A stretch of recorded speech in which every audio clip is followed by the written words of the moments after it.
'Twas the night before Christmas when all through the Smith-Watson house, not a creature was stirring, not even a mouse. The stockings for Stacy, Carrie, Ariana, Elijah, Isaiah, Micah, and Ollie were hung by the chimney with care, in hope that St. Nicholas soon would be there. Ariana, Elijah, Isaiah, Micah, and Ollie nestled all snug in their beds, while visions of sugar plums danced in their heads. And Stacy and Carrie had just settled down for a long winter's nap, when out on the lawn there arose such a clatter. They all sprung from their beds to see what was the matter. Away to the window Elijah flew like a flash, tore open the shutters, and threw up the sash.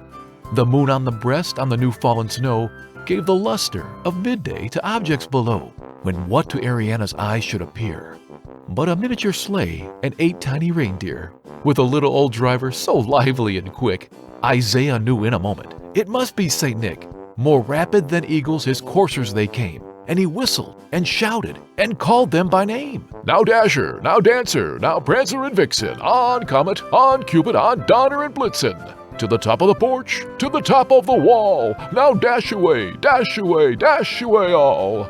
As dry leaves before the wild hurricane fly, when they met with an obstacle, mount to the sky.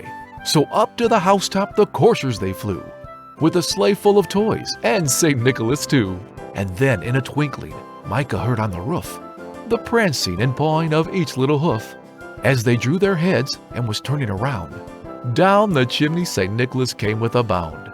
He was dressed in all fur from his head to his foot, and his clothes were all tarnished with ashes and soot. A bundle of toys was flung on his back, and he looked like a peddler just opening his pack. His eyes how they twinkled, his dimples how merry. His cheeks were like roses, his nose like a cherry. His droll little mouth was drawn up like a bow, and the beard of his chin was as white as the snow. The stump of a pipe he held tight in his teeth, and the smoke it encircled his head like a wreath.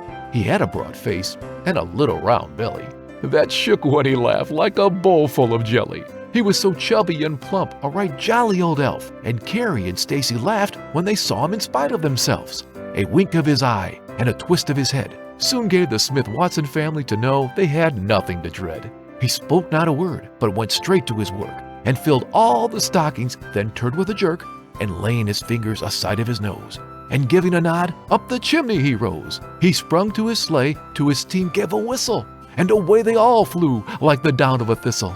But they heard him exclaim, ere he drove out of sight, Happy Christmas to the Smith-Watson families, and to all a good night.